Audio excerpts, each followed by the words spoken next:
नमस्कार दोस्तों, स्वागत है आप सभी का हमारे इस यूट्यूब चैनल जीडीएम क्लासेस में।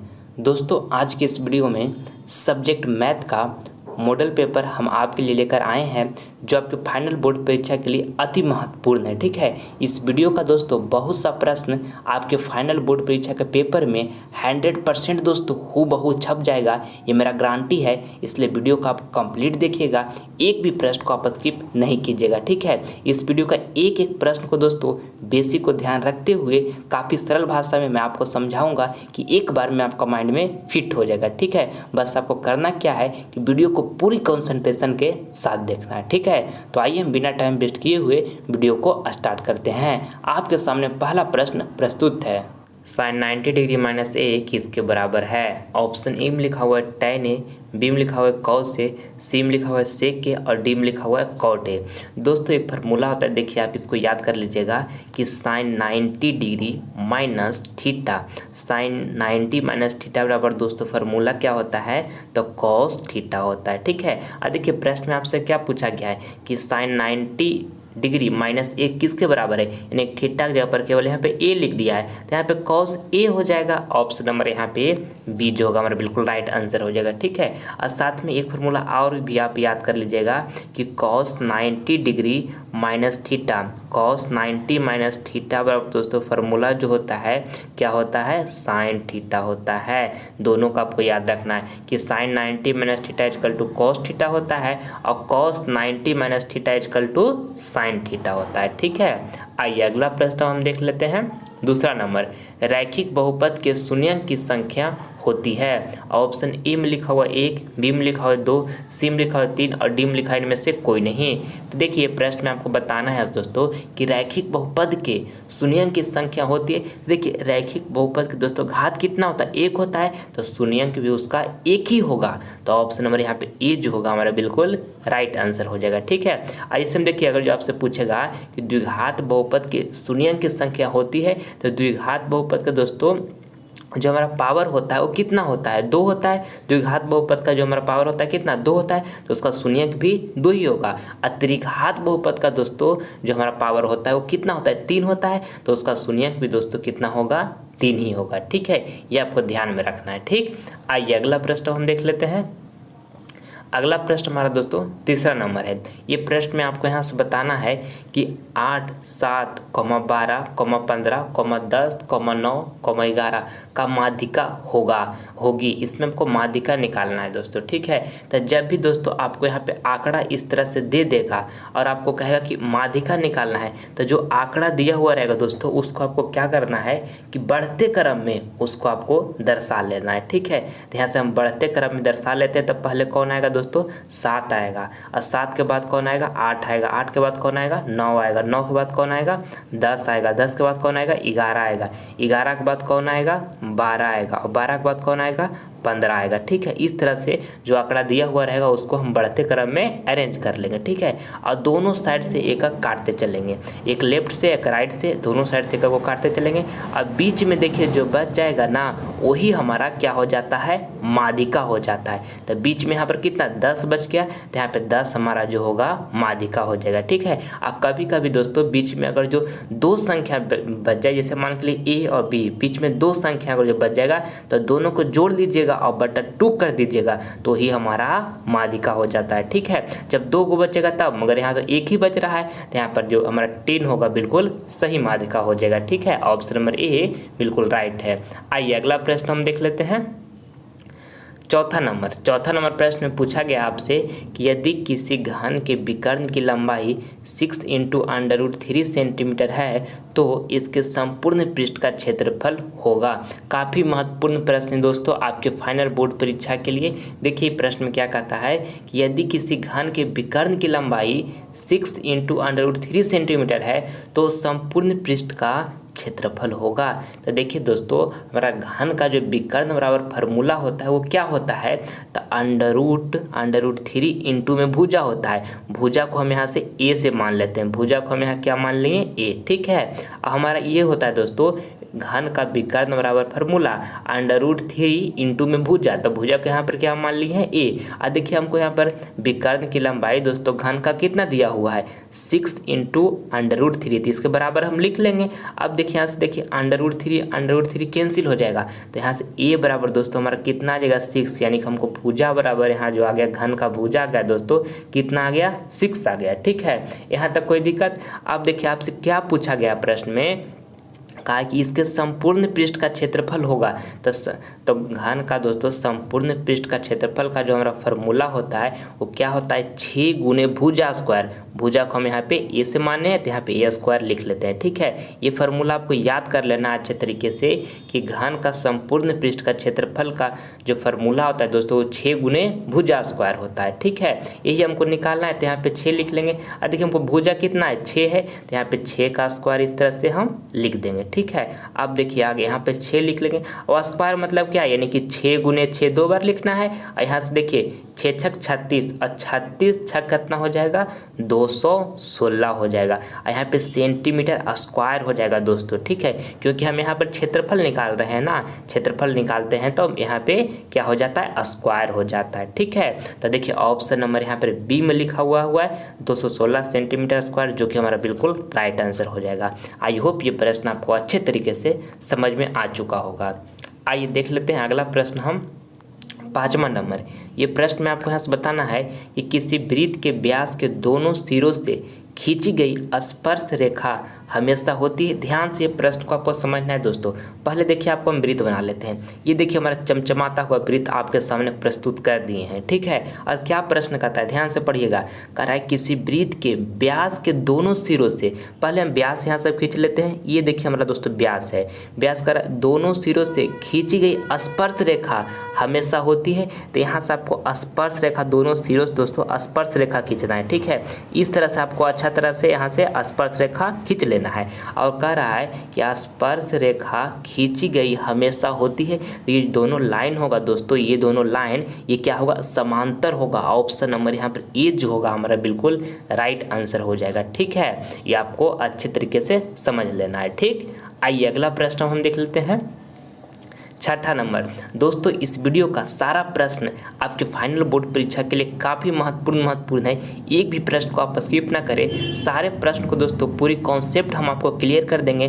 बस वीडियो का पूरी कंसंट्रेशन के साथ देखें, एक भी प्रश्न ऐसा नहीं होगा दोस्तों जो आपको समझ में नहीं आएगा। ठीक है, सारा कंसेप्ट आपको क्लियर हो जाएगा इस वीडियो के माध्यम से। ठीक है, इसलिए आप इस वीडियो में शुरू से लेकर अंत तक बने रहिएगा। देखिए 6ठा नंबर प्रश्न कहता है कि मूल बिंदु का निर्देशांक क्या होता है। ऑप्शन ए में लिखा हुआ है 3,0 और बी में लिखा हुआ 0,0 और सी में लिखा हुआ है y,0 और देखिए डी में लिखा हुआ है x,0। तो ये प्रश्न में आपको बताना है दोस्तों कि मूल बिंदु का निर्देशांक क्या होता है, तो 0,0 होता है। ठीक है, ऑप्शन नंबर यहाँ पे हमारा बी जो होगा बिल्कुल राइट आंसर हो जाएगा। ठीक, आइए अगला प्रश्न हम देख लेते हैं 7वां नंबर। यदि एक वृत्त का क्षेत्रफल 154 सेंटीमीटर स्क्वायर है तो इसकी परिधि होगी। काफ़ी महत्वपूर्ण प्रश्न दोस्तों आपके फाइनल बोर्ड परीक्षा के लिए। ऐसा प्रश्न आपके फाइनल बोर्ड परीक्षा में हमेशा 1-2 पूछा जाता है। ठीक है, इसको आप पूरी कंसंट्रेशन के साथ समझिएगा, पूरे अच्छे तरीके से मैं आप इसको समझाता हूँ। ठीक है, देखिए प्रश्न क्या कहता है यदि एक वृत्त का क्षेत्रफल 154 सेंटीमीटर स्क्वायर है तो इसकी परिधि होगी। यानी कि दोस्तों आपको यहाँ से वृत्त का क्या निकालना है, परिधि निकालना है। ठीक है, तो वृत्त का परिधि का दोस्तों हमारा फार्मूला क्या होता है, तो 2πr होता है। तो देखिए दोस्तों इसमें हमको r का जरूरत पड़ेगा, तो r तो हमको क्वेश्चन में दिया हुआ नहीं है, तो r हम कहाँ से निकालेंगे। तो देखिए हमको वृत्त का क्षेत्रफल दिया हुआ है ना दोस्तों, तो वृत्त का क्षेत्रफल से हम यहाँ से वृत्त का त्रिज्या निकाल लेंगे। ठीक है, देखिए कैसे, वृत्त का क्षेत्रफल बराबर फार्मूला क्या होता है, तो πr² होता है। ठीक है, और वृत्त का क्षेत्रफल हमारा कितना दिया हुआ है 154, तो यहाँ पे 154 लिख लिए। अब देखिए आगे यहाँ से कीजिएगा, तो देखिए पाई का मान कितना होता है 22/7, यहाँ पे 22/7 लिख देंगे और इंटू में यहाँ पे क्या r²। अब बराबर में कितना है 154, तो यहाँ पे 154 लिख देंगे। ठीक है, अब देखिए यहाँ से r² बराबर निकालेंगे दोस्तों, तो यहाँ से 154 था। और देखिए 22/7 को बराबर के उस साइड भेज देंगे, तो जो नीचे में था वो ऊपर चला जाएगा और जो ऊपर में था वो नीचे चला आएगा। ठीक है, अब देखिए यहाँ से काटिएगा, तो 22 सत्ते काटिएगा तो 154 154 हो जाएगा। ठीक है, 22 सत्ते कितना हो जाएगा 154। अब देखिए यहाँ से आर स्क्वायर बराबर निकालिएगा तो 7 सत्ते के 49 हो जाएगा। ठीक है, अब यहाँ से आर बराबर निकालिएगा दोस्तों, आर बराबर तो स्क्वायर को दोस्तों हम बराबर इस साइड भेज देते हैं तो यहाँ पे अंडर रूट चढ़ जाता है। ठीक है, और यहाँ से आर बराबर जब हम निकाल लेंगे तो 49 का वर्गमूल कितना हो जाएगा 7 हो जाएगा। तो यहाँ पे हम आर बराबर कितना निकाल लिए 7। ठीक है, यहाँ पर दोस्तों हमको वृत्त की परिधि निकालना था तो हमको यहाँ पे आर का आवश्यकता था दोस्तों, मगर क्वेश्चन में आर नहीं दिया हुआ था तो हम आर कैसे पता किए, तो वृत्त का क्षेत्रफल दिया हुआ था दोस्तों तो उसको से हम यहाँ पे आर निकाल लिए। ठीक है, अब यहाँ से हमको वृत्त की परिधि आसानी से निकल जाएगा। ठीक है, अब देखिए वृत्त का परिधि क्या होता है 2πr होता है, तो यहाँ पे 2 लिखा हुआ है और पाई का मान कितना 22/7 और आर अभी हम कितना निकाल कर लाए हैं 7, यहाँ पे 7 लिख देंगे। और देखिए 7 से 7 खत्म हो जाएगा तो यहाँ पे 22 दूनी के कितना हो जाएगा 22 दूनी हो जाएगा 44, यानी कि 44 सेंटीमीटर दोस्तों यहाँ पे हमारा बिल्कुल राइट आंसर हो जाएगा। ठीक है, जो कि देखिए ऑप्शन नंबर यहाँ पे सी में दिया हुआ है, तो ऑप्शन नंबर सी बिल्कुल राइट आंसर हो गया। आई होप ये प्रश्न आपको अच्छे तरीके से समझ में आ चुका होगा। आइए अगला प्रश्न हम देख लेते हैं। 8 नंबर, कॉट थीटा निम्न में से किसके बराबर है। ये भी प्रश्न काफ़ी महत्वपूर्ण है, आपके फाइनल बोर्ड पर चेक लीजिए दोस्तों। आपसे पूछा गया कि कॉट थीटा निम्न में से किसके बराबर है, तो कॉ से बटा में साइन थीटा के बराबर है। ठीक है, ऑप्शन नंबर यहाँ पे बी जो होगा हमारा बिल्कुल राइट आंसर हो जाएगा। एक फार्मूला ये होता है दोस्तों, आपको इसको याद कर लेना है कि कॉट थीटा बराबर फार्मूला क्या होता है, तो कॉस थीटा और बाई में क्या होता है साइन थीटा। ठीक है, कॉट थीटा बराबर फार्मूला होता है दोस्तों कॉस थीटा बाई में साइन थीटा, तो ऑप्शन नंबर यहाँ पर बी जो होगा हमारा बिल्कुल राइट आंसर हो जाएगा। एक फार्मूला ये भी आपको साथ में याद रख लेना है कि टैन थीटा बराबर जो फार्मूला होता है वो क्या होता है, तो साइन थीटा और बाई में क्या होता है कॉस थीटा। ये भी आपको याद करके रखना है, आपके बोर्ड एग्जाम में ये प्रश्न पूछा जा सकता है। ठीक है, टैन थीटा बराबर क्या होता है साइन थीटा बाई में कॉस थीटा होता है। ठीक है, आइए अगला प्रश्न हम देख लेते हैं। 9 नंबर, बहुपद by square minus 6y plus 8 का घात है। दोस्तों इसमें आपको घात बताना है। ठीक है, तो देखिए ये जो बहुपद दिया हो दोस्तों ये द्विघात बहुपद है। ठीक है, और इसमें पूछा गया कि का घात है, तो द्विघात बहुपद में कितना घात होता है 2 घात होता है। देखिए यहाँ पे दिया हुआ है, तो ऑप्शन नंबर यहाँ पे जो ए होगा हमारा बिल्कुल राइट आंसर हो जाएगा। ठीक है 2। आइए अगला प्रश्न हम देख लेते हैं। 10वां नंबर, ये प्रश्न में आपको बताना है कि sec square 45 degree minus 2 equal to भाट। तो ये तो लॉलीपॉप क्वेश्चन है दोस्तों, इसको तो आप आराम से बना दीजिएगा, एकदम चटनी प्रश्न है चटनी। देखिए कैसे लिखा हुआ है सेक स्क्वायर 45 डिग्री। ठीक है, तो पहले आप बताइए कि सेक 45 डिग्री का दोस्तों मान कितना होता है, तो √2 होता है। और यहाँ पे देखिए इसका सेक स्क्वायर 45 डिग्री लिखा हुआ है ना, तो यहाँ पर भी हम स्क्वायर चढ़ा देंगे। ठीक है, और यहाँ पर -2 लिखा हुआ है तो यहाँ पे -2 लिख दिए, कोई दिक्कत। अब देखिए यहाँ से आगे, अब देखिए यहाँ पर √2 लिखा हुआ है, इसको आपको स्क्वायर करना है। जैसे देखिए आपको साइड में बता रहे हैं मेरे प्यारे साथियों, इसे √2 का स्क्वायर करना है। तो स्क्वायर मतलब क्या होता है कि √2 गुने √2, इस पर 2 बार लिखेंगे और यहाँ से गुना करेंगे तो 2 दूनी के 4, यानी कि 4 का अंडर रूट हो जाएगा। तो दोस्तों यहाँ पर 4 का वर्गमूल कितना होता है 2 होता है, यानी कि √2 का स्क्वायर करेंगे तो कितना हो जाएगा 2, और यहाँ पे -2 है, यहाँ से 2 - 2 की जगह कितना आ जाएगा 0 आ जाएगा, जो कि देखिए ऑप्शन नंबर बी में दिया हो, तो ऑप्शन नंबर बी हमारा बिल्कुल राइट आंसर हो जाएगा। काफ़ी आसान प्रश्न था ना, चलिए समझ में आ गया। आइए अगला प्रश्न हम देख लेते हैं। 11 नंबर, दोस्तों आगे बढ़ने से पहले आपसे हमारी एक छोटी सी रिक्वेस्ट है कि अगर जो आप अभी तक हमारे चैनल को सब्सक्राइब नहीं किए हैं तो प्लीज़ आप इस चैनल को सब्सक्राइब कर ले दोस्तों। इससे फ़ायदा क्या होगा कि जब भी हम लाइव क्लास आएंगे तो उसका नोटिफिकेशन सबसे पहले आपको प्राप्त होगा। ठीक है, इसलिए जल्द हमारे चैनल को आप रेड बटन दबाइए और सब्सक्राइब कर लीजिए। ठीक है, देखिए अब 11 नंबर प्रश्न कहता है, एक पहिए का व्यास 40 सेंटीमीटर, 176 मीटर की दूरी तय करने में इसे कितने चक्कर लगाने पड़ेंगे। दोस्तों ये प्रश्न आपके फाइनल बोर्ड परीक्षा के लिए काफ़ी महत्वपूर्ण है। आपको मैं पूरे बेसिक को ध्यान रखते हुए अच्छे से समझाता हूँ। ठीक है, आप पूरी कंसंट्रेशन से के साथ इसको प्रश्न को समझिएगा। ठीक है, देखिए कहता है कि एक पहिए का व्यास 40 सेंटीमीटर है और 176 मीटर की दूरी तय करने में कितने चक्कर लगाने पड़ेंगे। यानी कि दोस्तों हमारे यहाँ पे डायमीटर दिया हुआ है। देखिए व्यास को इंग्लिश में दोस्तों डायमीटर बोलते हैं, जिसको हम डी से यहाँ पे डिनोट किए हैं। ठीक है, यहाँ पर कितना दिया हुआ डायमीटर हमारा 40 सेंटीमीटर दिया हुआ है। ठीक है, अब देखिएगा था 176 मीटर की दूरी, यानी कि दोस्तों हमारा डिस्टेंस जो दिया हुआ है, दूरी जो दिया हुआ है, यहाँ पे हम डिस्टेंस लिख लेते हैं, कैपिटल डी से डिनोट किए हैं। कितना दिया हुआ है दूरी, 176 मीटर दिया हुआ है। ठीक है, कहता है कि कितने चक्कर लगाने पड़ेंगे। तो देखिए एक फार्मूला होता है, इसको आपको याद कर लेना है अच्छे तरीके से। ठीक है, डी बराबर फार्मूला होता है, यानी डिस्टेंस बराबर फार्मूला होता है 2πr/n। ठीक है, ये फार्मूला का आपको कॉपी में नोट करके अच्छे तरीके से याद कर लेना है। डी बराबर क्या होता है, 2πr/n। तो देखिए यहाँ से दोस्तों हमको आर का जरूरत है, यानी कि हमको रेडियस का जरूरत है। तो यहाँ पे देखिए हमको डायमीटर दिया हुआ है, तो रेडियस नहीं निकल जाएगा। तो यहाँ से रेडियस निकालेंगे दोस्तों, तो डायमीटर का आधा जो होता है हमारा रेडियस होता है। तो डायमीटर कितना था, 40 था, तो यहाँ पर हमारा रेडियस कितना हो जाएगा, 20 सेंटीमीटर हो जाएगा। कोई दिक्कत। अब देखिए एक को हमारा यहाँ पर जो दिया हुआ था दोस्तों रेडियस, ये क्या सेंटीमीटर में है, मगर हमारा जो डिस्टेंस है वो मीटर में है। तो दोनों को दोस्तों हम एक यूनिट में कर लेते हैं। ठीक है, तो देखिए रेडियस यहाँ पे सेंटीमीटर में था, तो इसको हम क्या चीज़ में कन्वर्ट कर लेते हैं, मीटर में कन्वर्ट कर लेते हैं। तो मीटर में कन्वर्ट करेंगे तो इसमें 100 से भागा देना पड़ेगा। तो यहाँ से हमको रेडियस जो था वो क्या मीटर में कन्वर्ट हो गया। ठीक है, अब देखिए यहाँ से आगे हमारा यहाँ पर डी दोस्तों, यानी कि हमारा डिस्टेंस कितना है, तो 176 है। तो यहाँ पे हम 176 इस तरह से लिख देते हैं, कोई दिक्कत। और यहाँ पे 2 लिख लेंगे और इंटू देखिए पाई लिखा हुआ है, पाई का दोस्तों मान कितना होता है 22/7 है, यहाँ पे 22/7 लिख देंगे। और देखिए रेडियस हमारा कितना है, तो 20/100 है। तो यहाँ पे रेडियस कितना हम लिख लेंगे, 20/100 लिख लेंगे। ठीक है, यहाँ तक कोई दिक्कत। अब देखिए इंटू में यहाँ पे एन लिखा हुआ है, तो इंटू में हम एन इसी तरह से लिख लिए। ठीक है, कोई दिक्कत। अब देखिए यहाँ से काटते हैं, तो 2 से इसको काटिएगा दोस्तों, तो यहाँ से 88 टाइम में कट जाएगा। ठीक है, और देखिए 22 से इसको काटिएगा, तो 22 से काटिएगा तो कितना टाइम में कट जाएगा, आपको 4 टाइम में कट जाएगा। ठीक है, और देखिए यहाँ से 4 से काटिएगा तो 4×5=20, यहाँ पे 5 टाइम में कट जाएगा। और यहाँ से देखिए 20×100, यहाँ पे 20 कट जाएगा। ठीक है, अब देखिए यहाँ से हमारा क्या बचा, तो एन और बाई में कितना लिखा हुआ दोस्तों, 7×20 बचा हुआ, इधर 1। ठीक है, यहाँ सब आगे निकालिएगा, यहाँ से आगे करेंगे तो देखिए यहाँ से एन बराबर अब हम निकालते हैं दोस्तों, एन बराबर तो कितना हो जाएगा 7×20। ठीक है, तो यहाँ से एन बराबर निकालेंगे तो 7×2=14, यानी कि 140। दोस्तों हमारा एन बराबर कितना आ गया, 140, यानी कि कितना चक्कर लगाने पड़ेंगे, तो 140 चक्कर लगाने पड़ेंगे। ठीक है, जो कि देखिए ऑप्शन नंबर ए में दिया हुआ है, तो ऑप्शन नंबर ए जो होगा हमारा बिल्कुल राइट आंसर हो जाएगा। ठीक है, आई होप ये प्रश्न आपको समझ में आ चुका होगा।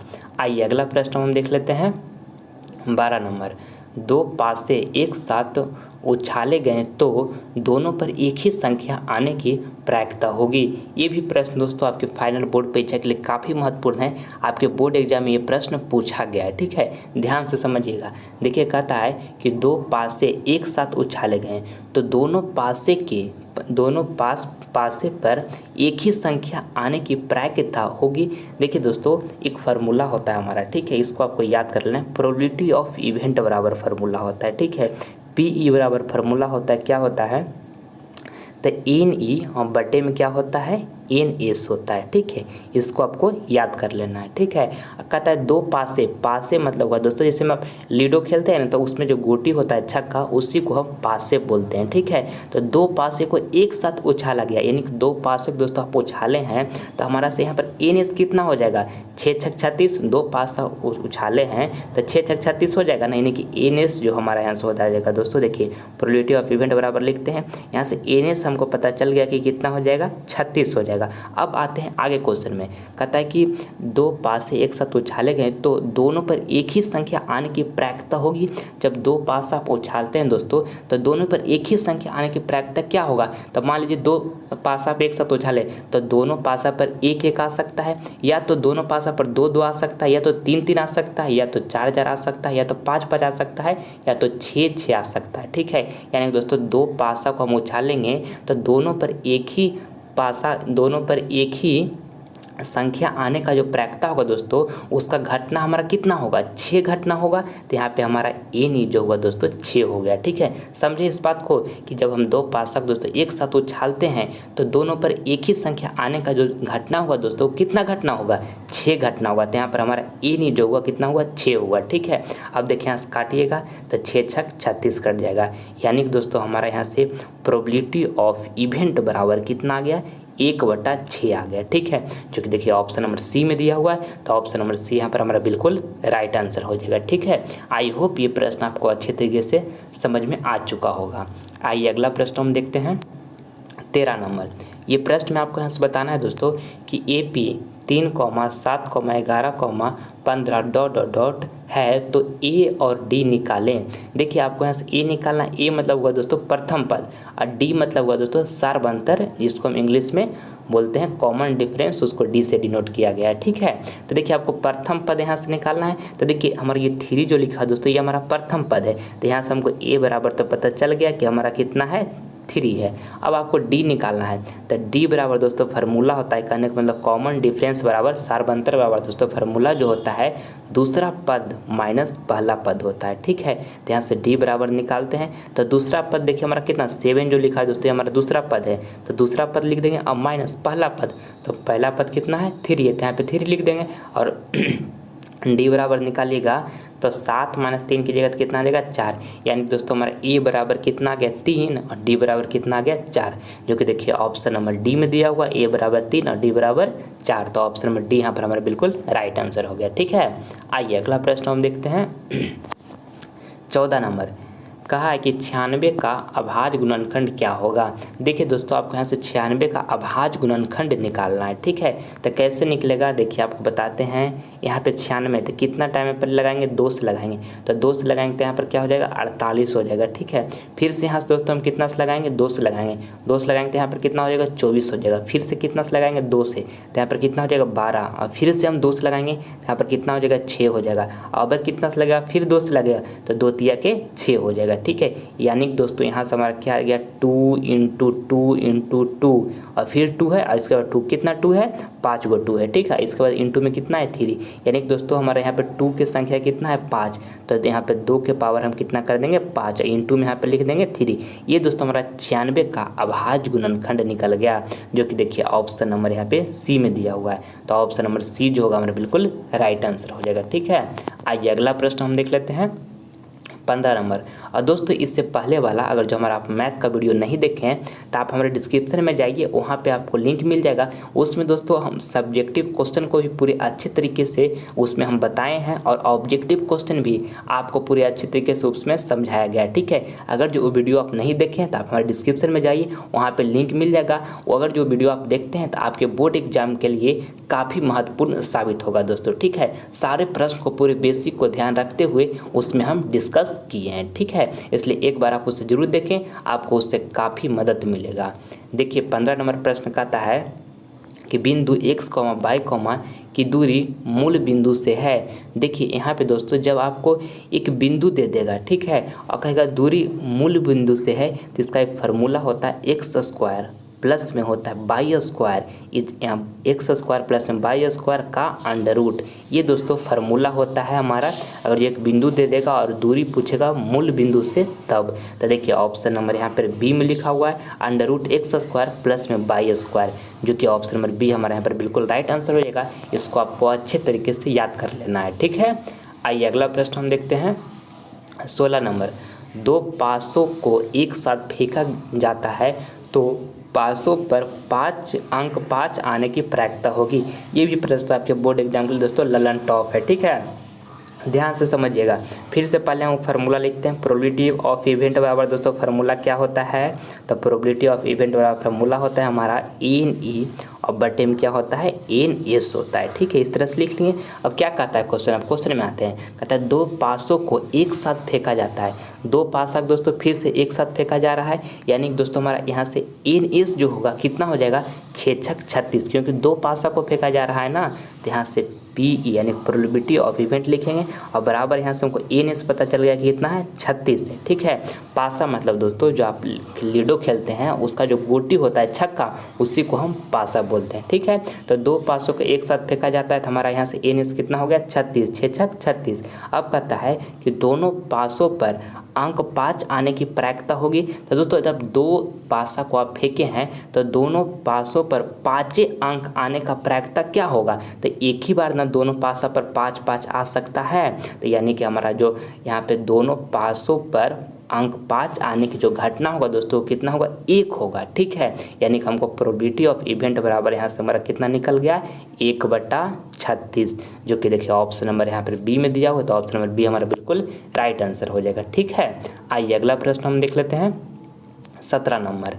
1 + tan स्क्वायर थीटा का मान है। देखिए इसका एक फार्मूला होता है दोस्तों, ट्रिगोमेट्रिकल फार्मूला, इसको आपको याद कर लेना है कि सेक स्क्वायर थीटा माइनस में होता है tan square theta equal to क्या होता है 1 होता है। ठीक है, अब देखिए यहाँ से हम निकालते हैं सेक स्क्वायर थीटा बराबर, तो क्या निकलेगा, देखिए माइनस tan स्क्वायर थीटा लिखा होता है तो बराबर के उस साइड भेज देंगे तो प्लस tan स्क्वायर थीटा हो जाएगा। ठीक है, अब प्रश्न में आपसे क्या पूछा गया कि 1 + tan स्क्वायर थीटा का मान है, तो 1 + tan square theta equal to दोस्तों सेक स्क्वायर थीटा होता है, जो कि देखिए ऑप्शन नंबर सी में दिया हुआ, तो ऑप्शन नंबर सी यहाँ पर हमारा बिल्कुल राइट आंसर हो जाएगा। ठीक है, एक फार्मूला और आपको बता देते हैं, इसको भी आपको याद कर लेना है कि साइन स्क्वायर थीटा प्लस में क्या होता है cos square theta equal to 1 होता है। ठीक है, इसको आपको याद कर लेना है, साइन स्क्वायर थीटा प्लस में cos square theta equal to क्या होता है 1 होता है। एक फार्मूला और होता है दोस्तों कॉसेक स्क्वायर थीटा और माइनस में होता है कॉसेक स्क्वायर थीटा और माइनस में क्या होता है cot square theta equal to दोस्तों क्या होता है 1।